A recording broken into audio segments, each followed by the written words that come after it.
আমি রাঙ্গামাটি গিয়েছিলাম, রাঙ্গামাটি লংগদু। আসার সময় দেখলাম বৃদ্ধাশ্রমে এক মা বসে বসে কাঁদতেছে। ছেলেটা পায়ের কাছে গিয়ে বলছে, মা কাঁদো কেন? মা বলছে, বাবা আমি যখন মারা যাব, এই যে মাথার উপরে যে ফ্যানটা ঘরে রওশনের স্বাদের মতো ঘুরছে, একেবারে আস্তে আস্তে, এই ফ্যানটা তুই পাল্টিয়ে দিবি। ছেলেটা বলছে, মা গো তুমি যদি মারাই যাও তাহলে ফ্যান আর পাল্টিয়ে কি করব? মা বলছে, বাবা আজ 2 মাস এখানে আছি, তুই তো কোনো খোঁজ খবর নিস না। আমি কর্তৃপক্ষকে বলেছিলাম যে ফ্যানটা পাল্টিয়ে দিন, বাতাস হয় না। ওরা আমার কথা শুনে না, কারণ টাকা না দিলে ওরা শুনবে কি দিয়ে? 2 মাস পরে তুই আসলি আমার মরণের খবর শোনার পর।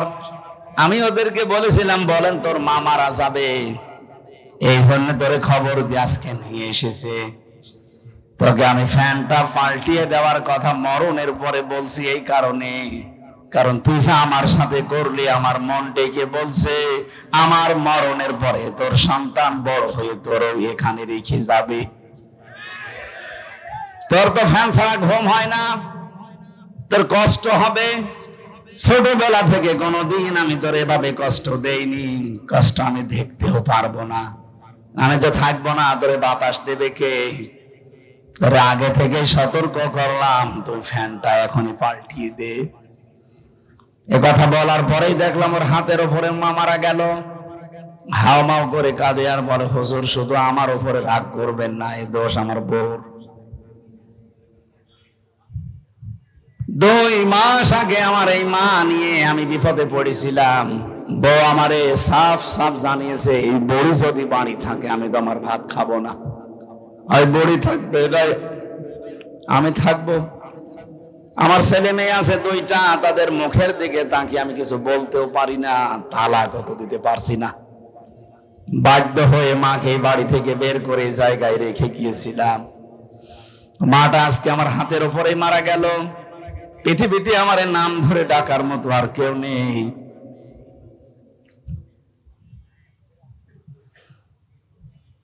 পাবনাবাসী শুধু রাঙ্গামাটি জেলার লংগদু থানার এই কলেজের একটা অধ্যাপক উনি। শুধু ওনার জীবনে এরকম না, আমাদের বহু পরিবারে এখন মায়ের অবস্থা ঠিক ওই রকমই। মা গুলো অবহেলার শিকার, বাবা গুলো অবহেলার শিকার, বাড়ি থেকে বের করে দেওয়া, খাবার না দেওয়া, তার চিকিৎসা না দেওয়া, সবগুলোর পেছনে আমার মনে হয় সন্তান যাই করতে চাক ওর পেছনে দায়ী ওর বউটা। এমন ছোট মনের বউ আমরা পেয়েছি, কিছু করতে গেলে ওর মন পাওয়া যায় না। এরকম ছোট মনের বউ আছে কার? হাত তোলেন তো। আছে, অনেক আলেম পর্যন্ত এরকম বউ নিয়ে সংসার করছে, বলতে পারে না কিছু। তাই সম্মানিত মা বোনেরা, আপনার মা বাবার জন্য স্বামী খরচ করলে তো আপনার ভালোই লাগে। আর 25 বছর 30 বছর আমার পেছনে শ্রম দিল যে বড় বুড়ি, তাদের পেছনে খরচ করতে গেলে, হক আদায় করতে গেলে আপনার মন পাওয়া যায় না। আপনি কি টাকা কবরে নিয়ে যাবেন? আশা করছি এই ইঙ্গিতটাই জ্ঞানী মানুষের জন্য যথেষ্ট। এরপরেও যদি কারো বউর চরিত্র না পাল্টায়, আমার মনে হয় ওটা বউ না, বাকি আল্লাহ যা করে। ও যতই নামাজ পড়ুক, রোজা রাখুক, কালো বোরকা পড়ুক, ও যত কিছুই করুক, ও যদি শ্বশুর শাশুড়িকে নিজের মা বাবার মতো মনে করতে না পারে, ওর জন্য জান্নাত হবে না। কারণ এই পরিবারে আপনি স্বামীর মন যদি পেতে চান, একটা টিপস দিয়ে দিলাম, পৃথিবীতে স্বামীর কাছে প্রিয়জন কারা দেখবেন? আর আমরা জানি সন্তান হিসাবে এই দুনিয়ায় আল্লাহ রসুলের পরে আমার কাছে সব চাইতে প্রিয় জিনিস আমার মা বাবা। আপনি আমার প্রিয় জিনিস যত বেশি সময় দেবেন, ভালোবাসবেন, এদের প্রতি যত বেশি উদ্বুদ্ধ করাবেন আমাকে, তত বেশি আমার মন পাবেন। নবীজি হযরতে সুমামাকে আটক করেছিলেন, বেঁধে রেখেছিলেন পিলারের সাথে মসজিদে নববীতে। বিশ্ব নবী বলেন, সুমামা এখন কেমন লাগে, কি করা যায় তোমার সাথে? হযরতে সুমামা ওই সময় তো লিডার ছিলেন কাফেরদের, ইয়ামামার বিগ লিডার তিনি। ডাক দিয়ে বলে, মুহাম্মদ তুমি বাঁচাতেও পারো, ছেড়ে দিতেও পারো, তারপরেও তিনি কিন্তু জেলবন্দি ছিলেন না, তিনি ছিলেন যুদ্ধবন্দী। যুদ্ধবন্দীদের মেরে ফেলা যায়, আর জেলবন্দীদের সাথে আচরণ ভালো করা লাগে অপরাধ প্রমাণ হওয়ার আগে। আমার অপরাধ এই যে 3 বছরের ভেতরে প্রমাণ হয়নি, আমার প্রমাণ হয়েছে আমি নির্দোষ, আমার কোনো দোষ নেই, বেকসুর খালাস পেয়েছি, আমি জেলবন্দি। তাই আমার সাথে আপনি যা করলেন 3টা বছর ফাঁসির কন্ডেম সেলের ভেতরে রেখে, আর নবীজি যুদ্ধবন্দীদের সাথে কি করেছে আপনি তাকান। এমনি আপনাকে মানুষ গালি দেয়, বিশ্বনবী নিজে ইসলামের সৌন্দর্যগুলো তার সামনে তুলে ধরলেন, এ জগৎ এবং পরের জগতের সম্পর্কের কথা বললেন যে এটাই শেষ না, আর একটা জগৎ আসতেছে। বাড়িতে যাবার পরে স্ত্রীকে বললেন গোশত রান্না করো, নিজে উঠের গোশত রান্না করার পরে সাহাবীদেরকে বললেন নিয়ে যাও, সমামার বাদন খুলে তাকে মন মতো খাওয়াও। খাবার দাবার হয়ে গিয়ে বলেন আবার বেঁধে দাও। দ্বিতীয় দিন নবীজি আবার আসলেন তার কাছে, জিজ্ঞাসা করলেন কেমন লাগে, ইসলামের সৌন্দর্যগুলো তুলে ধরলেন। বাড়িতে যে নিজে উঠের দুধ দহন করে গরম দুধ পাঠালেন। আমার মনে হয় বাংলাদেশে কেউ জামাই কেউ এত আদর করে না, কথা বলে না কেন? জামাই আদর চলছে। তৃতীয় দিন নবীজি এসে সুমামাকে বললেন ছেড়ে দেন। সাহাবীরা বলে হুজুর ছেড়ে দেব মানে আপনি জানেন কে বিগ লিডার? নবী বলেন আমি যা দেখি তোমরা দেখো না, আমি নবী তোমরা নবী না, আমি একটা জিনিস জিবরাইলের কাছে শুনেছি, ছেড়ে দাও। ছেড়ে দেওয়া হয়েছে তাকে। তিনি দৌড় দিলেন মদিনার শেষ প্রান্তে, যে একটা কুয়াতে গোসল করার পর মনের ভেতরে অনুশোচনা অনুতপ্ত যে কি আমি একটা যুদ্ধবন্দী, আমাকে একটু ধরলেই মেরে ফেলার কথা, জবাই করার কথা, আরে কি করলো? ফিরে আসলেন, এসে বলেন হে নবী আমি আর বাপ দাদার ধর্মে ফিরে গেলাম না, আমার দেশে আর যাব না, দয়া করে আপনি শান্তির ধর্ম ইসলামে আমার দীক্ষিত করার। তাকে পড়িয়ে দিলেন নবীজি লা ইলাহা ইল্লাল্লাহু মুহাম্মাদুর রাসূলুল্লাহ। এই লোকটা মদিনাতে ছিলেন, যেহেতু ইয়ামামা থেকে মদিনায় মক্কায় গম আসতো, এই গম পেশার পরে রুটি বানিয়ে খেত। তিনি বললেন নবীজিকে মক্কার লোকেরা মানে না, আমি গম বন্ধ করে দিলাম। তার শক্তি ছিল কারণ তিনি লিডার ছিলেন। শেষ পর্যন্ত বিশ্ব নবীর হস্তক্ষেপে এটা বন্ধ হয়ে যায়। আবার তিনি চালু করে দিলেন, কারণ নবীজির কথা ফেলা যায় না। এখান থেকে আমি শিক্ষা দিতে চাই, বিশ্ব নবী মুহাম্মদুর রাসূলুল্লাহ যুদ্ধবন্দীদের সাথে যে আচরণ করেছিলেন, বাংলাদেশে 15.5 বছরে যদি যিনি পালিয়ে গেছেন উনি থেকে শুরু করে যারাই দায়িত্বে ছিলেন, এরা যদি এই জেলবন্দীদের সাথে কারাবন্দীদের সাথে এরকম আচরণ করতেন, এই মানুষগুলো আমার মনে হয় সব আপনার দলে চলে যেত। আপনি সুযোগটাও কাজে লাগালেন না। 15.5 বছরে জুলুম জুলুম জুলুম শেষ পর্যায়ে পৌঁছিয়ে গেলেন। আল্লাহ বলেন ইন্নামা নুমলি লাহুম লিয়াজদাদু ইসমা, ওরা যখন পাপের বোঝা পরিপূর্ণ করে ফেলেছে, ওয়ালাহুম আযাবুম মুহিন, তখন আমি অপমানজনক শাস্তি দিলাম। এমন শাস্তি আল্লাহ দিয়েছে আপনি তাকান। এই কালো মানিক, কথা বলেন না কেন? কালা মানিক রে আল্লাহ কলার পাতায় শুইয়েছে, ওর বিচি উড়ে গেছে। হ্যাঁ, ওর সংসার করার কাজ শেষ। আর কি করবে আল্লাহ? আপনারা নবীজির উম্মত দাবি করেন, মুসলমান দাবি করেন, অথচ নবীজি যুদ্ধবন্দীদের সাথেও যা করেছিলেন আপনি কারাবন্দীদের সাথেও তা করতে পারেননি। এমন এমন কঠিন অবস্থায় ফেলে দিত, যারা শহীদ হয়ে গেছে আমরা দেখেছি। নবীজিকে গালি দেওয়ার কারণে আমার নিজের চোখের সামনে একজনকে ফাঁসি দিতে নিয়ে গেল। সেই ছেলেটা প্রায় 12 বছর ছেলে ছিল, ময়মনসিংহের এইদিকে বাড়ি। ওর অপরাধ যে নবীজিকে একদিন গালি দিয়েছিল একটা লোক, তারে কেউ শাস্তি দেয়নি, ও নিজের হাতে শাস্তি দিয়েছিল। আর এটা ইসলামের নিয়ম, যারা দুনিয়াতে বিশ্ব নবীকে অপমান করবে, গালি দেবে, তাদের বেঁচে থাকার অধিকার নেই। ও তো এই কাজই করেছিল। শেষ পর্যন্ত ওরা গ্রেফতার করে জেলে দিয়ে এই 12টা বছর পরে কিছুদিন, এই আমি যেদিন বের হলাম তার কিছুদিন আগে ফাঁসি দিয়ে দিল। সে যাবার সময় আল্লাহু আকবার বলতে বলতে যাচ্ছিল। আমি বাস্তবে দেখেছি আপনি কারাবন্দীদের সাথে আচরণ করতে পারেন নাই। এই 15.5 বছরের সবচেয়ে বেশি জুলুমের শিকার কারাগারে হয়েছে আলেমরা। মাওলানা মামুনুল হক শেষ পর্যন্ত কোর্টে হাজির হওয়ার সময় দেখেছেন উনি হেঁটে যেতে পারতো না। এই কথা বলছেন না কেন? শ্রদ্ধাভাজন বড় ভাই, উনি আমার সাথে 3 বছর ছিলেন, তার বহু অবদান আমার প্রতি আছে, আমি কৃতজ্ঞতা স্বীকার। ভার্সিটি থাকাকালীন একটা উপন্যাস পড়েছিলাম, দেখ কেমন লাগে। তা আমার তো মনে হচ্ছে এই বাটপার ব্যারিস্টার সমন, দরবেশ বাবা, ইনো নো মিয়া, এদের এই দৃশ্যগুলো দেখে আমার মাঝে মাঝেই মন দিয়ে বের হয়, দেখ কেমন লাগে, দেখ কেমন লাগে।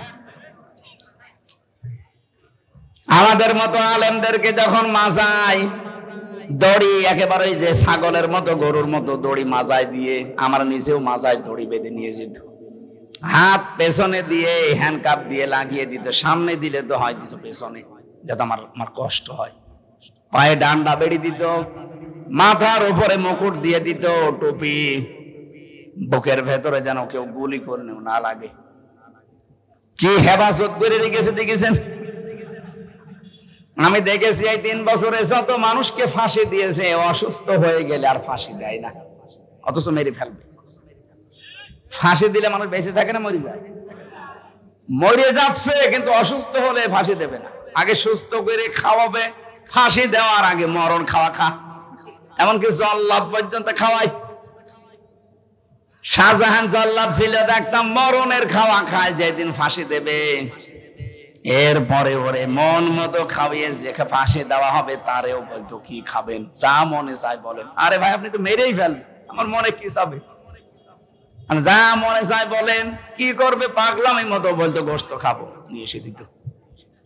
যা ভালো লাগে খাওয়ানো পারানোর পরে ডাক্তার এসে পরীক্ষা করতো যে ফাঁসি দেওয়ার উপযুক্ত কিনা।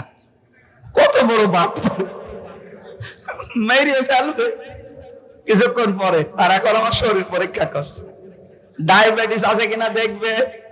আমার এই যে কি মাপে, এটা কত উঠতেছে কত নামতেছে।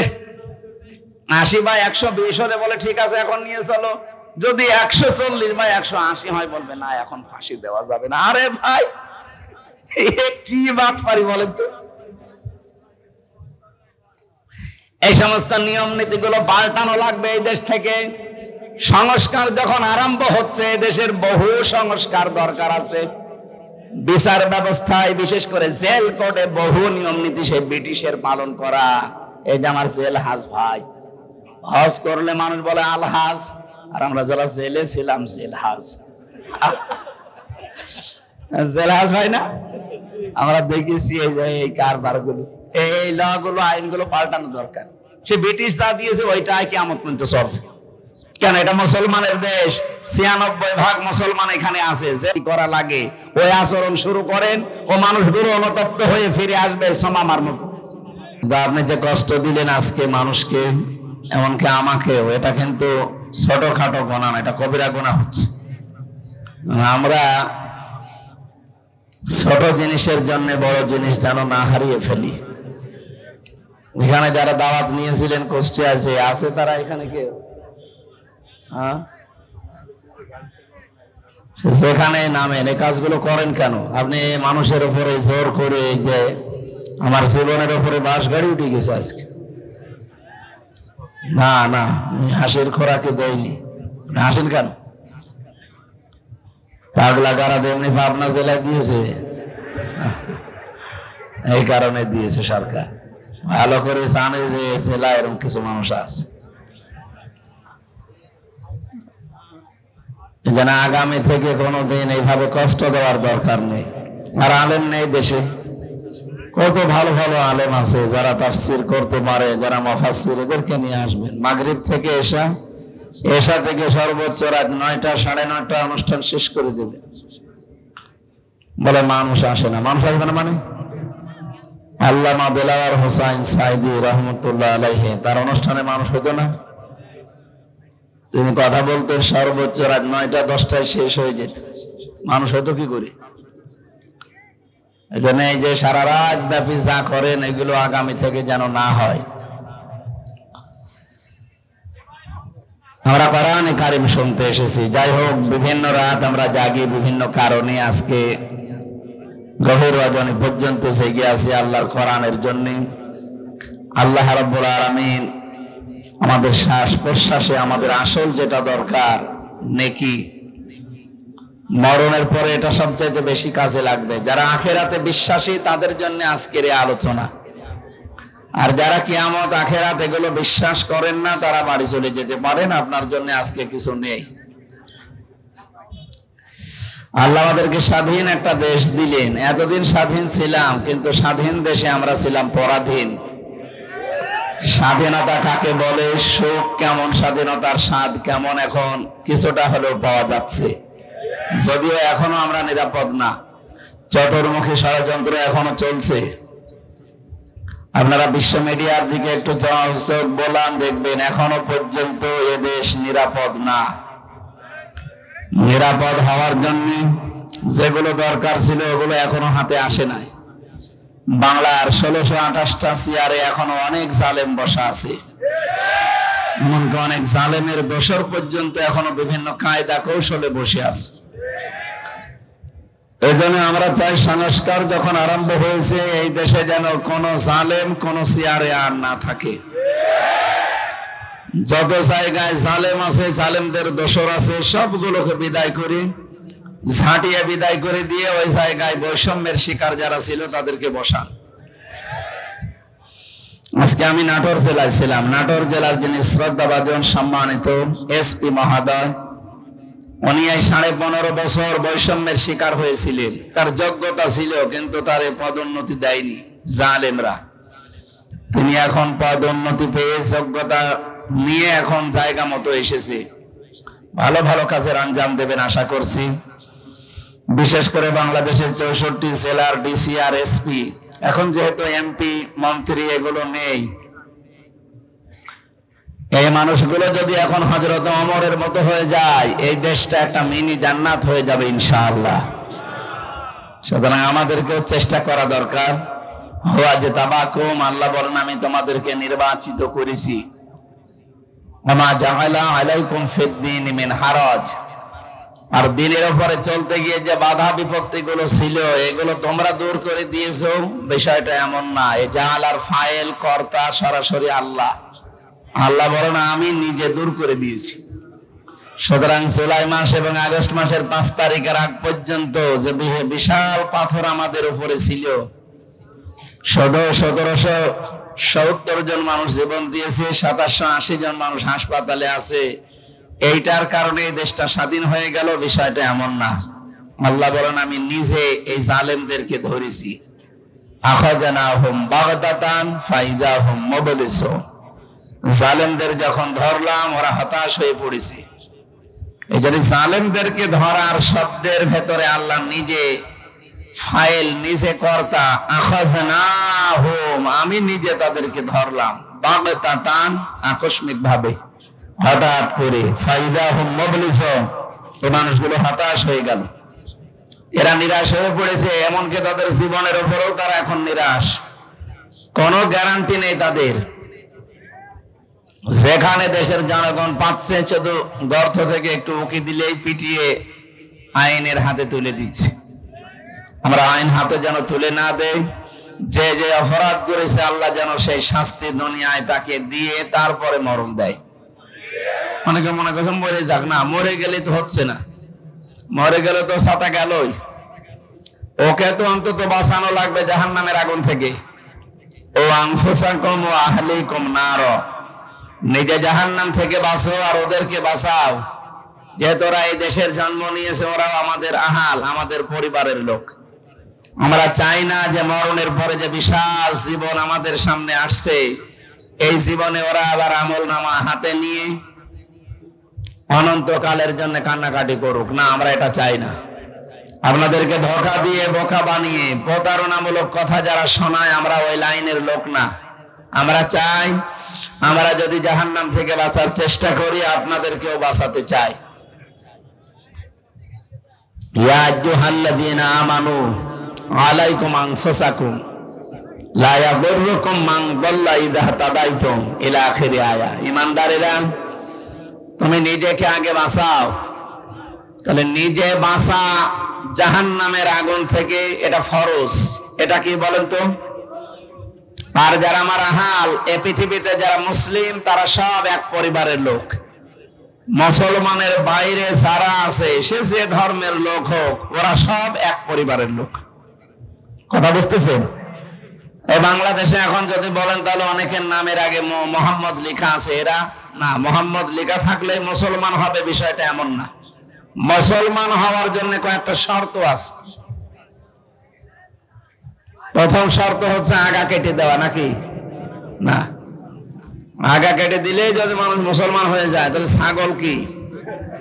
ছাগলও মুসলমান না। মুসলমান হওয়ার জন্য আল্লাহ ঈমানদারকে ডাক দিয়েছেন, ইয়া আইয়ুহাল্লাযীনা আমানুত্তাকুল্লাহা হাক্কা তুকাতিহি ওয়া লা তামুতুন্না ইল্লা ওয়া আনতুম মুসলিমুন।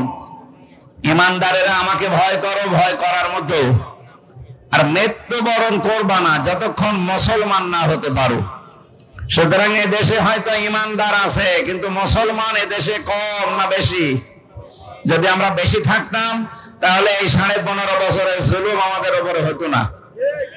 আমরা মুসলমান কম আছি, মুমিন ঈমানদার আছে অনেক। একটু খেয়াল করে শুনবেন ভাই। অনেকের প্রশ্ন আসতে পারে, আবু জেহেল মুমিন ছিল না মুসলমান ছিল? বলেন তো ভাই। না, বললাম না কিছু লাগবে না, কি পাগল হয়ে গেছেন? কিচ্ছু লাগবে না, নিয়ে যান, যার লাগে তারে দিন। এখানে আসবেনও না, কথা বলবেন না। আমি আধা ঘন্টা কথা বলে আর 10 মিনিট বলি, ভালো করে বোঝেন। কেউ কথা বলবে না ভাই। আল্লাহ একজন আছে, আসমান জমিন আল্লাহ বানিয়েছে, এ কথা আবু জেহেল বিশ্বাস করতো না, নাকি? এরা আলেম আছে না? ওয়ালা ইন সাআলতাহুম মান খালাকাস সামাওয়াতি ওয়াল আরদা লা ইয়াকুলুন্নাল্লাহ। বহু জায়গায় আল্লাহ একটা কোরআনে দিয়েছেন। আল্লাহ বলেন, হে নবী, আপনি যদি আবু জেহেলকে জিজ্ঞাসা করেন যে আসমান জমিন কে বানিয়েছে, ও বলবে লা ইয়াকুলুন্নাল্লাহ, গ্যারান্টি দিয়ে বলবে আল্লাহ বানিয়েছে। তাহলে আল্লাহ একজন আছে, বিশ্বাস ওর ছিল না? এই কথা বলুন না কেন? এমনকি যেদিন বদরে যাবে, ওই দিন কাবার গিলাফ ধরে বলছিল কাবার মালিক, তুমি একজন আছো আমি জানি। মুহাম্মদের বিরুদ্ধে আজকে যাচ্ছি বদরের ময়দানে যুদ্ধ করার জন্য, সত্যের পক্ষে যে আছে তুমি তাকে বিজয় দিও। ওর দোয়া কবুল হয়ে গেছে, কারণ ও সত্যের পক্ষে ছিল না। সত্যের পক্ষে যিনি ছিলেন আল্লাহ তাকে বিজয় দিয়েছিলেন। কথা বলেন না কেন? তাহলে ওই জামানায় যারা আমরা কাফের মনে করি বা বলি যাদের, তারা যে আল্লাহ একজন আছে এই বিশ্বাস করত, কিন্তু তারা শিরিক করত। আল্লাহর শক্তির সাথে বিভিন্ন শক্তি জুড়ে দিত, এই জন্য তারা মুশরিক। তারা কি বলেন না কেন?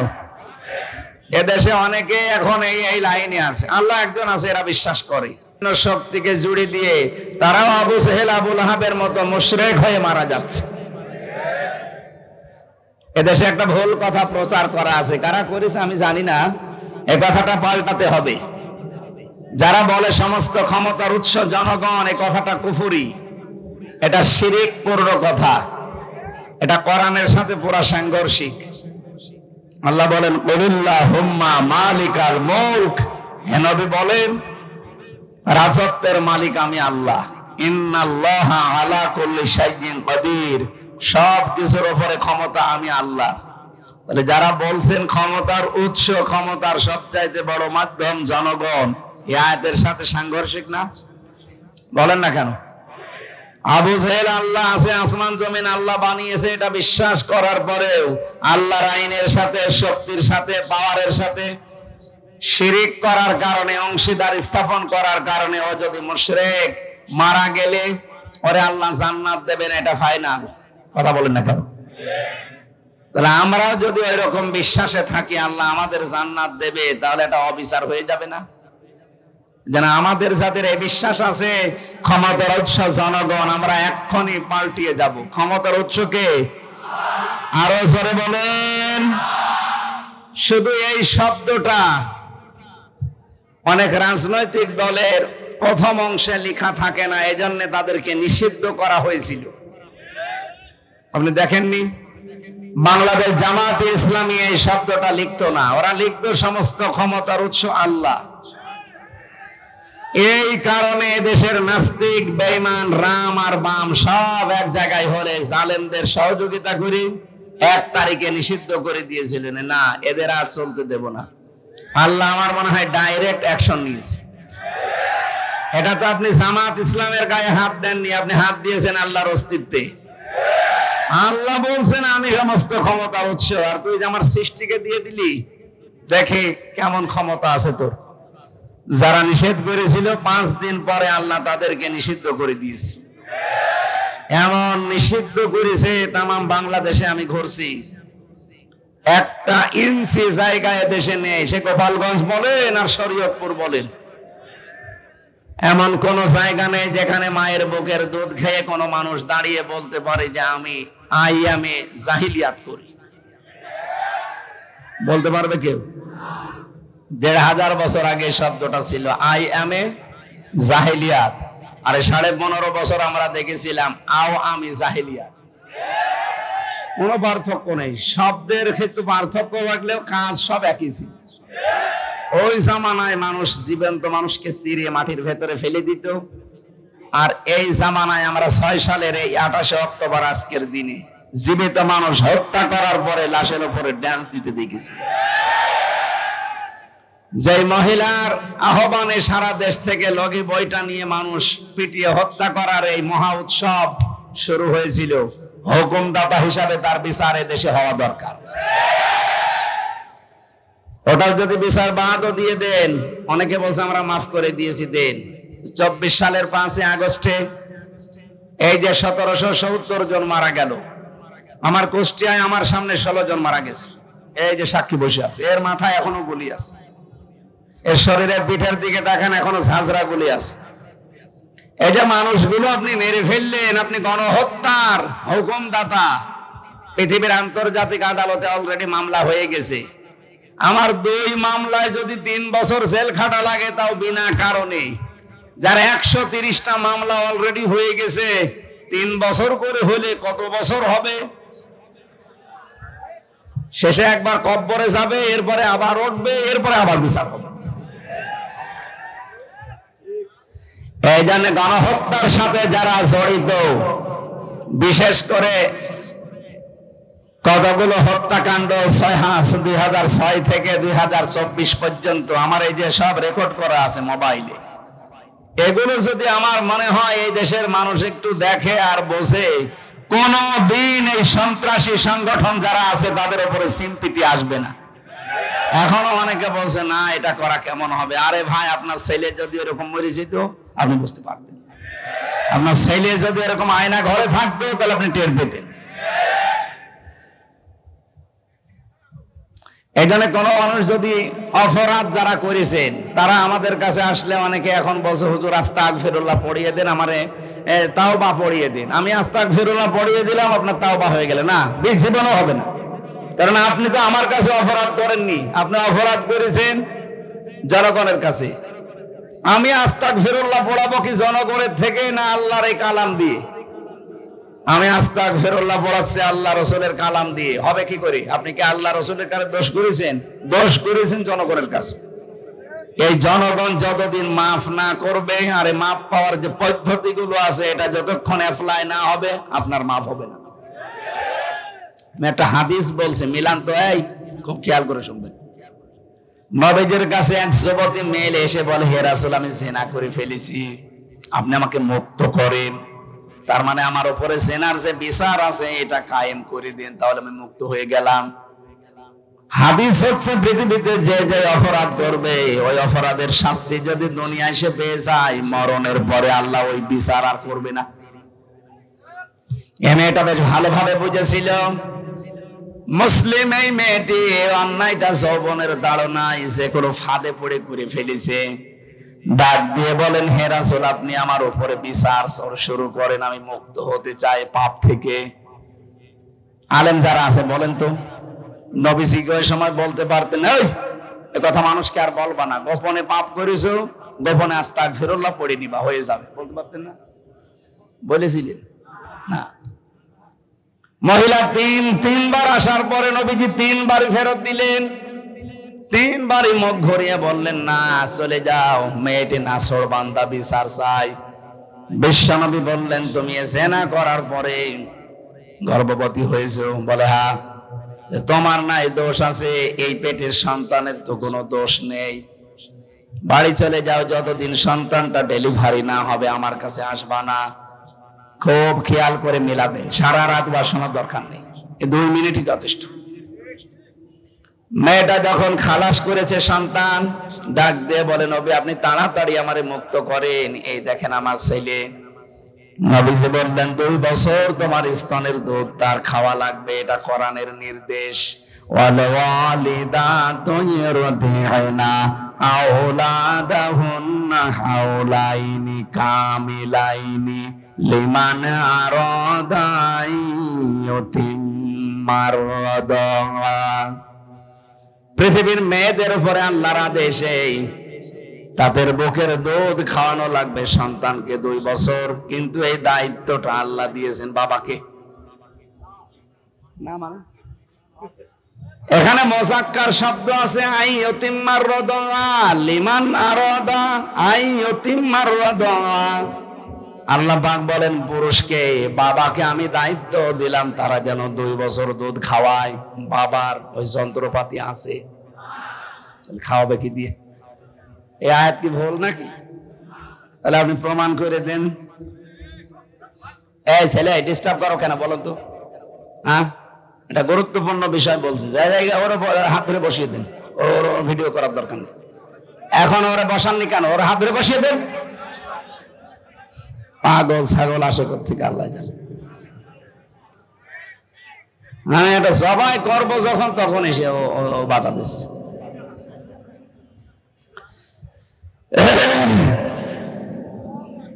কি বলতেছিলাম বলেন তো? আমার মনে আছে, আপনাদের মনে আছে কিনা আমি দেখলাম। লিমান আরাদা আই ইউতিম্মার রাদা, এ দায়িত্ব আল্লাহ বাবাকে দিয়েছে, মাকে দেয়নি। তো বাবার যেহেতু মেশিন পত্র নেই, এই জন্য এই দায়িত্বটা মা পালন করছে। পালন করার জন্য যদি মা বলে, না আমি সন্তানকে দুধ দেব না, তোমার ছেলে তুমি দাও, বাবারই কিন্তু এটা দেওয়া লাগবে। বাবার নেই, এই জন্য যদি মা টাকা দাবি করে, সম্পদ দাবি করে, যে আমার পারিশ্রমিক হিসাবে 2 বছর দুধ খাওয়ালে 2 লাখ টাকা দেওয়া লাগবে, এই বাবার তাই করা হয়। এটা মাইকে বললে ওদের কানে আওয়াজ যাবে, শেষে আমিও ধরা খাবো। কারণ আমার এই 20 দিন আগে একটা হয়েছে, যেভাবে চালাচ্ছে চালাক, এই ছাতা বলে আমি ধরা খাবো। কোরআনে আছে, এই জন্য আমি করলাম এটা। এটার দায়িত্ব কিন্তু আল্লাহ মাকে দেয়নি, দিয়েছে কাকে? বলেন বলেন। এই জন্য ওই জামানায় যারা জন্মনিত বিশ্ব নবী সহ মায়ের দুধ কিন্তু তারা খেতে পারেনি। বেশিরভাগ তারা ধাত্রী মা, দুধ মা তাদের আলাদা ছিল। তাদেরকে দুধ মার কাছে নিয়ে 6 মাস, 1 বছর, 2 বছর এভাবে রাখতো, ওরা লালন পালন করে দিত, দুধ খাওয়ানো, প্রতিপালন করা, মাসে মাসে তাদেরকে টাকা দেওয়া লাগতো। মেয়েরা যদি এখন দেখে বসেছে, না যেহেতু জানতাম না, এখন জানলাম, আমরা আর স্তনের দুধ দেব না যদি প্রতিটি সন্তানের জন্য 1 লাখ করে টাকা না দেন। শেষে বিয়ে করায় দেশে বন্ধ হয়ে যাবে। আমি এ মাসলা আর কোনো জায়গায় বলবো না, তাও করছি, গোপনে বলা ভালো ছিল। সম্মানিত ভাইরা, তাহলে দায়িত্ব পেলাম এখানে, সন্তান আসার পরে 2 বছর দুধ দেওয়া লাগবে মায়ের, কিন্তু এই দায়িত্বটা কার? বলছে আল্লাহর। কোন এলাকায় আসলাম গো? এই দায়িত্ব বাবার। কার? বাবা যদি টাকা পয়সা খরচ করে হলেও দুধ খাওয়ানো লাগে, কাউকে ভাড়া করে খাওয়ান, আর আপনার স্ত্রীটা খাওয়ান, টাকা পয়সা দিয়ে খাওয়ালেও খাওয়ানো লাগবে। কারণ এই হক আল্লাহ আপনাকে দিয়েছে, বাবাকে। কাকে? শব্দটা যেহেতু বাবা, মুযাক্কার শব্দ, পুরুষ, মহিলা শব্দ আল্লাহ দেয়নি। হ্যাঁ, মেয়েরা যদি এখন চালাকি করে নিজের স্তনে দুধ জমা রেখে সন্তানকে না দিয়ে বাবাকে যদি বলে ডানো আনো, তাহলে আপনার এই স্তন নষ্ট হয়ে যাবে। কারণ কোন জিনিস এক জায়গায় জমাট বেঁধে থাকলে ওটা পছন্দ হয়। দুধ আপনার স্তনে আল্লাহ দিয়েছে অনেকগুলো কারণ আছে, এর ভেতরে শুধু এটা দুধ না, এর ভেতরে মহব্বত ভালোবাসা আল্লাহ তৈরি করে রাখে। যে সন্তান মায়ের স্তনের দুধ যত বেশি পান করে তার শরীর স্বাস্থ্য তত ভালো হয়, রোগ মুক্ত থাকে, আর মায়ের সাথে তার ভালোবাসা বাড়ে। বাইরের দেশগুলোতে সিস্টেম নেই, এই জন্য ওদের সন্তানের সাথে আল্লাহ মহব্বত নষ্ট করে দিয়েছে। মুরব্বী হয়ে গেলে শেষ পর্যন্ত সন্তান আর মায়ের পরিচয় নেই, রেখে আসে বৃদ্ধাশ্রমে, মাসে মাসে টাকা দিয়ে দেয়। এদেশে যদিও এরকম নেই, তারপরও অনেক আধুনিক শিক্ষায় শিক্ষিত যারা দাবি করছেন তাদের বাড়িতে এগুলো দেখা যায়। আর এগুলো দেখার পেছনে শুধু এই স্বামী দায়ী না, এই স্বামীকে বাধ্য করে তার স্ত্রী। আমি রাঙ্গামাটি গিয়েছিলাম, রাঙ্গামাটি লংগদু। আসার সময় দেখলাম বৃদ্ধাশ্রমে এক মা বসে বসে কাঁদতেছে। ছেলেটা পায়ের কাছে গিয়ে বলছে, মা কাঁদো কেন? মা বলছে, বাবা আমি যখন মারা যাব, এই যে মাথার উপরে যে ফ্যানটা ঘরে রওশনের সাদের মতো ঘুরছে, একেবারে আস্তে আস্তে, এই ফ্যানটা তুই পাল্টিয়ে দিবি। ছেলেটা বলছে, মা গো তুমি যদি মারাই যাও তাহলে ফ্যান আর পাল্টিয়ে কি করব? মা বলছে, বাবা আজ 2 মাস এখানে আছি, তুই তো কোনো খোঁজ খবর নিস না। আমি কর্তৃপক্ষকে বলেছিলাম যে ফ্যানটা পাল্টিয়ে দিন, বাতাস হয় না। ওরা আমার কথা শোনে না, কারণ টাকা না দিলে ওরা শুনবে কি দিয়ে? 2 মাস পরে তুই আসলি আমার মরণের খবর শোনার পর। আমি ওদেরকে বলেছিলাম, বলেন তোর মা মারা যাবে, এই জন্য তোরে খবর দিয়ে আজকে নিয়ে এসেছে। তোকে আমি ফ্যানটা পাল্টিয়ে দেওয়ার কথা মরণের পরে বলছি এই কারণে, কারণ তুই যা আমার সাথে করলি আমার মন ডেকে বলছে আমার মরণের পরে তোর সন্তান বড় হয়ে তোর এখানে রেখে যাবে। তোর তো ফ্যান ছাড়া ঘুম হয় না, তোর কষ্ট হবে। ছোটবেলা থেকে কোনোদিন আমি তোর এভাবে কষ্ট দেইনি, কষ্ট আমি দেখতেও পারবো না। আমি তো থাকবো না, তোরে বাতাস দেবে কে? তোরে আগে থেকে সতর্ক করলাম, তুই ফ্যানটা এখনই পাল্টিয়ে দে। এ কথা বলার পরেই দেখলাম ওর হাতের ওপরে মা মারা গেল। হাও মাও করে কাঁদে আর বলে, হুজুর শুধু আমার ওপরে রাগ করবেন না, এই দোষ আমার বউর। 2 মাস আগে আমার এই মা নিয়ে আমি বিপদে পড়েছিলাম। বউ আমারে সাফ সাফ জানিয়েছে, এই বড়ি যদি বাড়ি থাকে আমি তো আমার ভাত খাবো না, আর বড়ি থাকবে এটাই আমি থাকবো। আমার ছেলে মেয়ে আছে 2টা, তাদের মুখের দিকে তাকিয়ে আমি কিছু বলতেও পারি না, তালাকও তো দিতে পারছি না। বাধ্য হয়ে মাকে বাড়ি থেকে বের করে জায়গায় রেখে গিয়েছিলাম। মাটা আজকে আমার হাতের উপরেই মারা গেল। পৃথিবীতে আমার নাম ধরে ডাকার মতো আর কেউ নেই।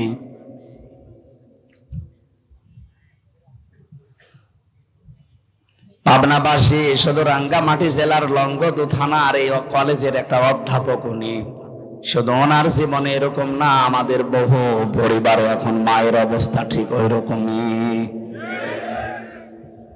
মাগুলো অবহেলার শিকার, বাবাগুলো অবহেলার শিকার, বাড়ি থেকে বের করে দেওয়া, খাবার না দেওয়া, তার চিকিৎসা না দেওয়া, সবগুলোর পেছনে আমার মনে হয় সন্তান যাই করতে চাক ওর পেছনে দায়ী ওর বউটা।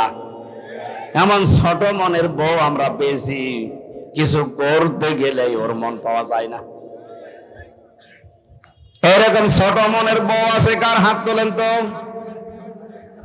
আছে, অনেক আলেম পর্যন্ত এরকম বউ নিয়ে সংসার করছে, বলতে পারে না কিছু। তাই সম্মানিত মা বোনেরা, আপনার মা বাবার জন্য স্বামী খরচ করলে তো আপনার ভালোই লাগে। আর 25 বছর 30 বছর আমার পেছনে শ্রম দিল যে বড় বুড়ি, তাদের পেছনে খরচ করতে গেলে, হক আদায় করতে গেলে আপনার মন পাওয়া যায় না। আপনি কি টাকা কবরে নিয়ে যাবেন? আশা করছে এই ইঙ্গিতটাই জ্ঞানী মানুষের জন্য যথেষ্ট। এরপরেও যদি কারো বউর চরিত্র না পাল্টায়, আমার মনে হয় ওটা বউ না, বাকি আল্লাহ যা করে। ও যতই নামাজ পড়ুক, রোজা রাখুক, কালো বোরকা পড়ুক, ও যত কিছুই করুক, ও যদি শ্বশুর শাশুড়িকে নিজের মা বাবার মতো মনে করতে না পারে, ওর জন্য জান্নাত হবে না। কারণ এই পরিবারে আপনি স্বামীর মন যদি পেতে চান, একটা টিপস দিয়ে দিলাম, পৃথিবীতে স্বামীর কাছে প্রিয়জন কারা দেখবেন? আর আমরা জানি সন্তান হিসাবে এই দুনিয়ায় আল্লাহ রসুলের পরে আমার কাছে সব চাইতে প্রিয় জিনিস আমার মা বাবা। আপনি আমার প্রিয় জিনিস যত বেশি সময় দেবেন, ভালোবাসবেন, এদের প্রতি যত বেশি উদ্বুদ্ধ করাবেন আমাকে, তত বেশি আমার মন পাবেন। মেয়েরা এই বিষয়টা হয়তো জানার পরও না জানার ভান করে থাকে, কারো ফসে পড়ে, আর ওরে ফস দেয় ওর মা আর ওর বড় বোন। খাপের খাপ মমতাজের বাপ, মিলে যাচ্ছেন। এরকম পরিবার দেশে নেই। আশা করছি মেয়েদের মন ন্যারো মাইন্ডের হবে না, ব্রড মাইন্ডের হবে। এরা খোলা মনের, প্রশস্ত মনের অধিকারী হবে। আপনি কি করবেন দুনিয়ায় 200 বছর বেঁচে থেকে যদি জাহান্নামে যাওয়া লাগে?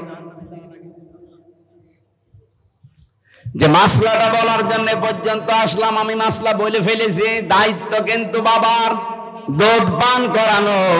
যেহেতু এই মহিলার স্বামী নেই, অবৈধ সন্তান, ও বাবা পাবে কোথায়? নবীজি বললেন, তোমার স্তনের 2 বছর দুধ খাওয়াও, এরপরে শক্ত খাবার দিয়ে আমার কাছে নিয়ে আস।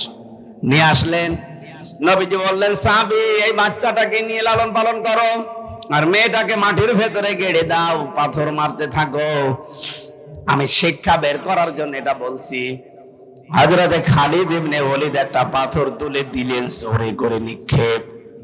মেয়েটার মাথা ফিনকি দিয়ে রক্ত বের হয়ে খালিদ ইবনে ওলীদের মাথায় মুখে ছিটকে পড়েছে।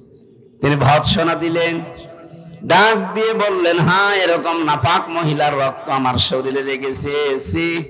নবীজির কানে কথা যাবার পরেই তিনি বললেন, খালিদ থামো। কাকে কি বলো? আমি নবী, তুমি নবী না। আমি যা দেখি তুমি দেখতে পাও না। এই মেয়েটার অনুশোচনা, এই মেয়েটার তাওবা, এই মেয়েটার এই শাস্তিটা এত বেশি পছন্দ হয়েছে আল্লাহর। এইরকম করে কোন মানুষ যদি দুনিয়ায় জালেম ও তাওবা করে, আমার আল্লাহ তাকে এই মেয়েটার মতো মাফ করে দেবে। কি পেলেন বলেন তো এখান থেকে?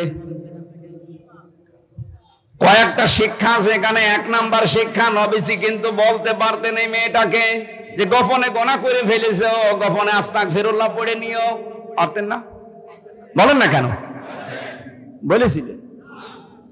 তার কথাবার্তা তিনবার ফিরিয়ে দেওয়ার পরেও যখন শুনলেন, বললেন, দেখো, এক কাজ করো, যদি মুক্ত হতে চাও তাহলে বিচারটা তোমার মাথায় নেওয়া লাগবে। মেয়েটা রাজি ছিল না? ছিল না? ও যদি পালিয়ে চলে যেত, যে জীবনের মায়া আছে, আমি আমার না জীবনেও যাবো না। ওই মেয়েটা সন্তানটা খালাস করে ফেলে দিয়ে, মেরে ফেলে নিজে আবার স্বাভাবিক জীবনে ফিরে যেতে পারত। কিন্তু তার মনের ভেতরে এই অনুশোচনা, অনুতপ্ত এমন ভাবে তৈরি হয়েছে, না আমি দুনিয়াতে অপরাধ করে ফেলেছি, বুঝে করি আর না বুঝে করি, এই অপরাধের শাস্তি যদি দুনিয়ায় আমার না হয়, এটা কিন্তু কিয়ামতে আল্লাহ যখন বিচার বসাবে তখন ডবল করে করবে। এখন নাই 2000 মানুষের সামনে, আর কিয়ামতে বিচার হবে কোটি কোটি মানুষের সামনে। এখন বিচার হবে উম্মতে মুহাম্মদের সামনে। কিয়ামতে বিচার হবে 1,24,000-এর উপরে নবীর উম্মতের সামনে। এই জন্য বাংলাদেশে 15.5 বছরে যারা অপরাধ করেছেন, যে যে অপরাধের সাথে জড়িত ছিলেন, সত্যি যদি মাপ পেতে চান, অপরাধ থেকে যদি মুক্ত হতে চান, শুধু আস্তাগফিরুল্লাহ পড়লে হবে না, আপনাকে ওই গুনার শাস্তি আগে দুনিয়ায় নেওয়া লাগবে। যারা গমের সাথে জড়িত ছিলেন, আপনাকে এরকম 8 বছর গুম করে রাখা হবে। কথা বলছেন না? আমি কি আর কি মারছি? যারা খুন করেছেন মানুষদেরকে, আপনাকেও খুন করা হবে। যারা মানুষের সম্পদ চুরি করেছেন, আপনারটাও চুরি করা হবে। যারা ডাকাতি করেছেন, আপনার সম্পদও ডাকাতি করা হবে। যারা জেনা করেছেন, আপনার মেয়ে, আপনার স্ত্রীর সাথেও জেনা করা হবে। দেখ কেমন লাগে। ভার্সিটি থাকাকালীন একটা উপন্যাস পড়েছিলাম, দেখ কেমন লাগে। তা আমার তো মনে হচ্ছে বাটপার ব্যারিস্টার সমন দরবেশ বাবা ইনো নো মিয়া। এদের এই দৃশ্যগুলো দেখে আমার মাঝে মাঝেই মন দিয়ে বের হয়, দেখ কেমন লাগে, দেখ কেমন লাগে। আমাদের মতো আলেমদেরকে যখন মাজায় দড়ি, একেবারে যে ছাগলের মতো গরুর মতো দড়ি মাজায় দিয়ে, আমার নিজেও মাজায় দড়ি বেঁধে নিয়ে যেত, হাত পেছনে দিয়ে হ্যান্ডকাপ দিয়ে লাগিয়ে দিত, সামনে দিলে তো হয় দিত পেছনে, যাতে আমার কষ্ট হয়। পায়ে ডান্ডা বেড়ি দিত, মাথার উপরে মুকুট দিয়ে দিত, টুপি, বুকের ভেতরে যেন কেউ গুলি করে না লাগে। কি হেফাজত করে রেখেছে দেখেছেন? আমি দেখেছি এই 3 বছরে যত মানুষকে ফাঁসি দিয়েছে, অসুস্থ হয়ে গেলে আর ফাঁসি দেয় না, অথচ মেরে ফেলবে। ফাঁসি দিলে মানুষ বেঁচে থাকে না মরে যায়? মরে যাচ্ছে, কিন্তু অসুস্থ হলে ফাঁসি দেবে না, আগে সুস্থ করে খাওয়াবে। ফাঁসি দেওয়ার আগে মরণ খাওয়া খা, এমনকি জল্লাদ পর্যন্ত খাওয়াই। শাহজাহান জল্লাদ ছিল, দেখতাম মরণের খাওয়া খায়, যেদিন ফাঁসি দেবে এরপরে ওরে মন মতো খাওয়িয়ে যে ফাঁসি দেওয়া হবে তারেও বলতো কি খাবেন, যা মনে চাই বলেন। আরে ভাই আপনি তো মেরেই ফেলবেন, আমার মনে কি চাবে, যা মনে চাই বলেন। কি করবে, পাগলামি মতো বলতো গোশত খাবো, নিয়ে এসে দিত। যা ভালো লাগে খাওয়ানো পারানোর পরে ডাক্তার এসে পরীক্ষা করতো যে ফাঁসি দেওয়ার উপযুক্ত কিনা। কত বড় বাপ, মেরে ফেলবে কিছুক্ষণ পরে। আর এখন আমার শরীর পরীক্ষা করছে, ডায়াবেটিস আছে কিনা দেখবে। আমার এই যে কি মাপে, এটা কত উঠতেছে কত নামতেছে। 80/120 হলে বলে ঠিক আছে এখন নিয়ে চলো, যদি 140/180 হয় বলবে না এখন ফাঁসি দেওয়া যাবে না। আরে ভাই কি বাত পারি বলেন তো। এই সমস্ত নিয়ম নীতিগুলো পাল্টানো লাগবে এই দেশ থেকে। সংস্কার যখন আরম্ভ হচ্ছে, দেশের বহু সংস্কার দরকার আছে। বিচার ব্যবস্থায়, বিশেষ করে জেল কোর্টে বহু নিয়ম নীতি সে ব্রিটিশের পালন করা। এই যে আমার জেল হাজ ভাই, হজ করলে মানুষ বলে আলহাজ, আর আমরা যারা জেলে ছিলাম জেলহাজ। জেলহাজ ভাই না, আমরা দেখেছি এই যে এই কারবার গুলো, এই ল গুলো, আইনগুলো পাল্টানো দরকার। সে ব্রিটিশ যা দিয়েছে ওইটাই কিয়ামত পর্যন্ত চলছে। কেন, এটা মুসলমানের দেশ, 96% মুসলমান এখানে আছে। যে করা লাগে ওই আচরণ শুরু করেন, ও মানুষগুলো অনুতপ্ত হয়ে ফিরে আসবে সমামার মতো। নবীজি হযরতে সামামাকে আটক করেছিলেন, বেঁধে রেখেছিলেন পিলারের সাথে মসজিদের নববীতে। বিশ্ব নবী বলেন, সামামা এখন কেমন লাগে, কি করা যায় তোমার সাথে?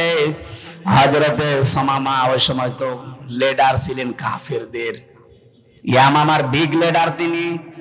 ডাক দিয়ে বলে, মোহাম্মদ তুমি বাঁচাতেও পারো, ছেড়ে দিতেও পারো।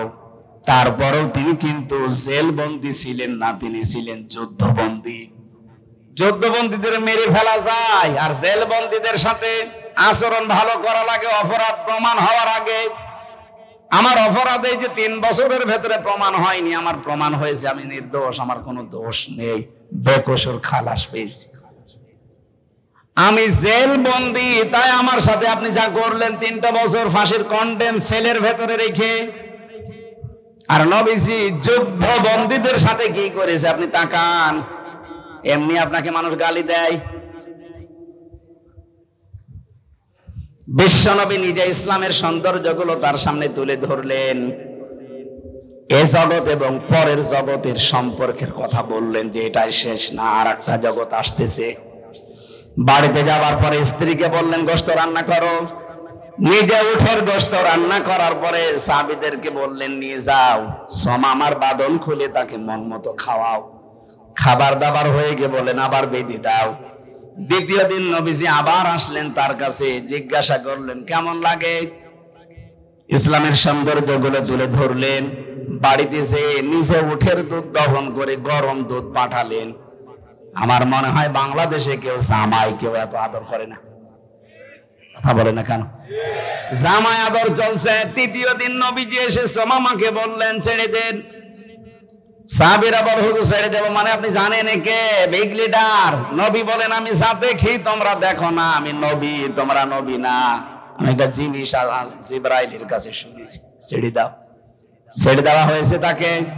তিনি দৌড় দিলেন মদিনার শেষ প্রান্তে, যে একটা কুয়াতে গোসল করার পর মনের ভেতরে অনুশোচনা, অনুতপ্ত, যে কি আমি একটা যুদ্ধবন্দী, আমাকে তো ধরলেই মেরে ফেলার কথা, জবাই করার কথা, আরে কি করলো? ফিরে আসলেন, এসে বলেন, হে নবী, আমি আর বাপ দাদার ধর্মে ফিরে গেলাম না, আমার দেশে আর যাব না, দয়া করে আপনি শান্তির ধর্ম ইসলামে আমার দীক্ষিত করার। তাকে পড়িয়ে দিলেন নবীজি, লা ইলাহা ইল্লাল্লাহু মুহাম্মাদুর রাসূলুল্লাহ। এই লোকটা মদিনাতেই ছিলেন। যেহেতু ইয়ামামা থেকে মদিনায়, মক্কায় গম আসতো, এই গম পেশার পরে আর রুটি বানিয়ে খেত। তিনি বললেন, নবীজিকে মক্কার লোকেরা মানে না, আমি গম বন্ধ করে দিলাম। তার শক্তি ছিল, কারণ তিনি লিডার ছিলেন।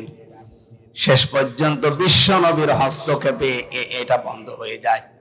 আবার তিনি চালু করে দিলেন, কারণ নবীজির কথা ফেলা যায় না।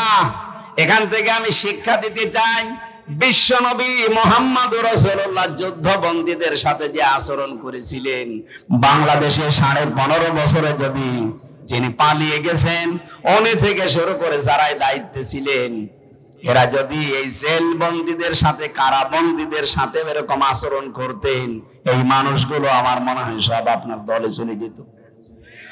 আপনি সুযোগটাও কাজে লাগালেন না। 15.5 বছরে জুলুম জুলুম জুলুম শেষ পর্যায়ে পৌঁছিয়ে গেলেন। আল্লাহ বলেন, ইন্নামা নুমলি লাহুম লিয়াজদাদু ইসমা। ওরা যখন পাপের বোঝা পরিপূর্ণ করে ফেলেছে, ওয়ালাহুম আযাবুম মুহিন, তখন আমি অপমানজনক শাস্তি দিলাম। এমন শাস্তি আল্লাহ দিয়েছে, আপনি তাকান।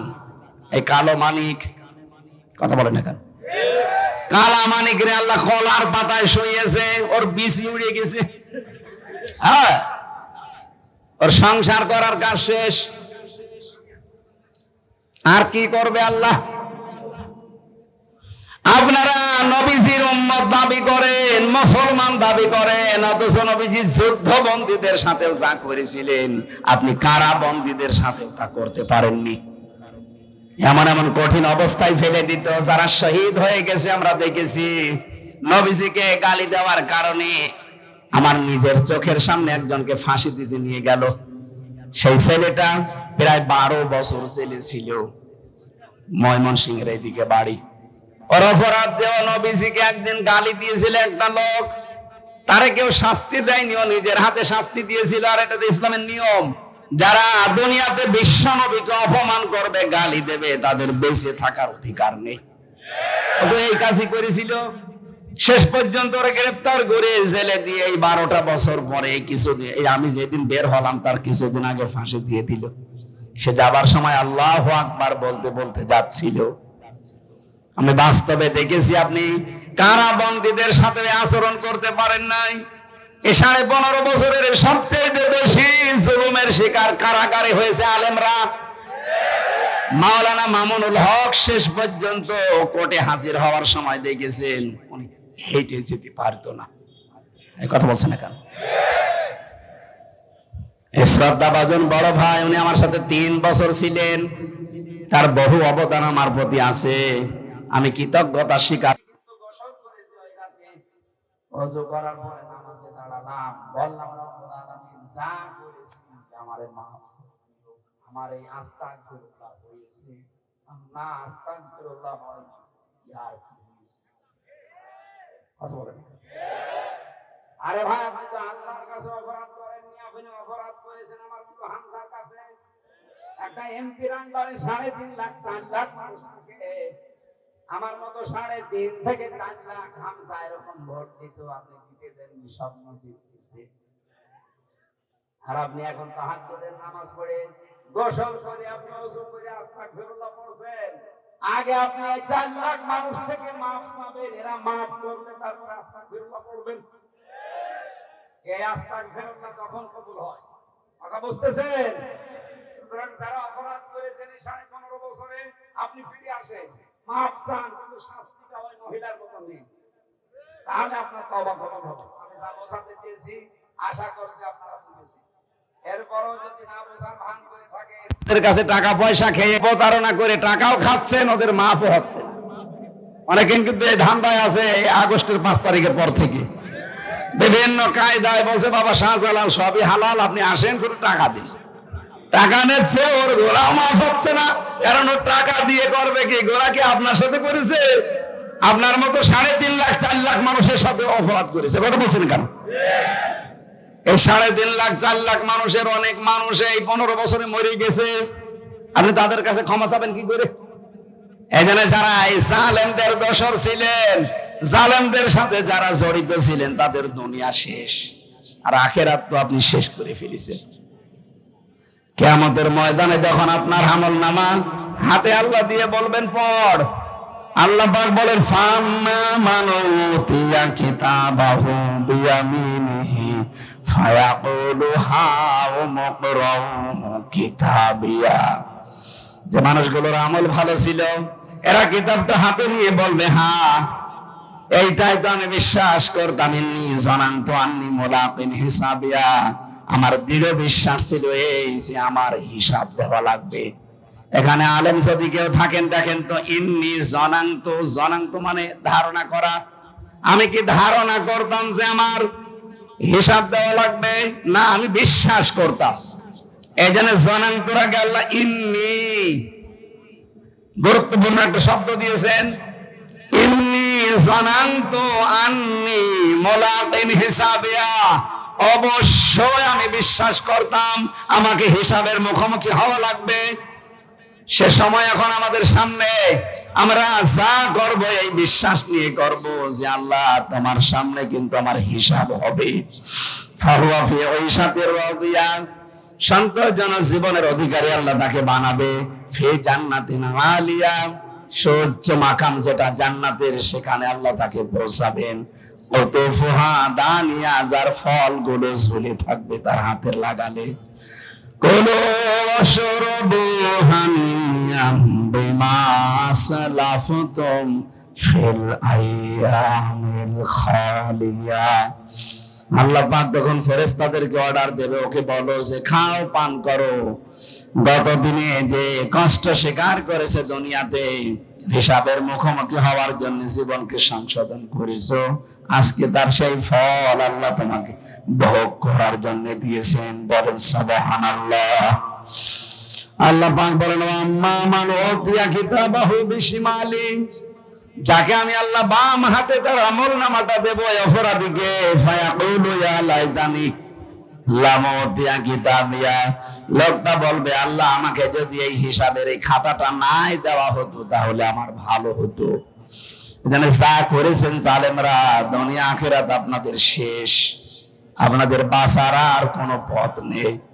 এখন যদি বলেন কেন আল্লাহর রহমত থেকে নৈরাশ হওয়া নিষেধ, হ্যাঁ নিষেধ, কিন্তু যেভাবে আপনি রহমত থেকে নৈরাশ না হয়ে তওবা করা দরকার, আপনি তো করবেন না ওইভাবে। লা তাকনাতু মির রাহমাতিল্লাহ, আয়াতের পরে যে আয়াতটা আছে এইটা আমাদের দেশে বলা হয় না। আরে আশা দেওয়া হয় যে তোর কোনো চিন্তা নেই, আল্লাহর রহমত বিশাল বড়। আরে ভাই বড় ঠিক আছে, কিন্তু সেই ক্ষমা পাওয়ার জন্য 2টা শর্ত মানা লাগে, আর একটা সময় মেনটেন করা লাগে। সূরা জুমারের 54 নম্বর আয়াত, আগেরটা 53 নম্বর আয়াত। ওয়ানিবু ইলা রাব্বিকুম ওয়া আসলিমু লাহু মিন ক্বাবলি। আল্লাহ বলেন 1 নম্বরে আমার দিকে জীবনের মতো ফিরে আসা লাগবে, 2 নম্বরে আমার বিধান যেখানে যেটা পাবি পেছনে আর ঘুরবি না, আত্মসমর্পণ করবি। এ 2টা বলতে যত সহজ মনে হচ্ছে, শুনতে যত সহজ মনে হচ্ছে, মেনে নেওয়া অত সহজ। বলেন আল্লাহর দিকে ফিরে আসলাম, আল্লাহর বিধানের সামনে সারেন্ডার করলাম, এটা করলে মানুষের তৈরি করা আইন যারা প্রতিষ্ঠা করতে চায় তাদের দল বাদ দেওয়া লাগবে। এটা অত সহজ না। কখন করবেন এই 2টা? আইয়া দিয়া কমল আযাব সুম্মা লা তুনসারুন, ওই আযাব আসার পূর্বে যখন তোকে সাহায্য করা হবে না, আর সেটা মরণের সময়, আর মরণ আসবে 41 সালে। বলেন বলেন, কোনো গ্যারান্টি নেই, এখানে বাড়ু যেতে পারবেন না যদি মরণ এসে যায়। সুতরাং এখনই এরকম তওবা করবেন, জীবনের মতো আমি আর কোনোদিন আল্লাহর পথের বাইরে ফিরে যাব না। আমার শরীর আজকে 4টা হয়ে গেছে, শরীর এবং কণ্ঠ ঘ্যার ঘ্যার করছে, আমি আর পারছি না। আগামীতে এরকম মাহফিল নিয়েন না। পাবনা দারুল আমান ট্রাস্টে একটা অনুষ্ঠান হয় পুরা জেলা ভেতরে, ওইটা যাবেন, ওখানে কথা বলবেন ইনশাআল্লাহ। আল্লাহুম্মা আমিন। লা ইলাহা ইল্লা আনতা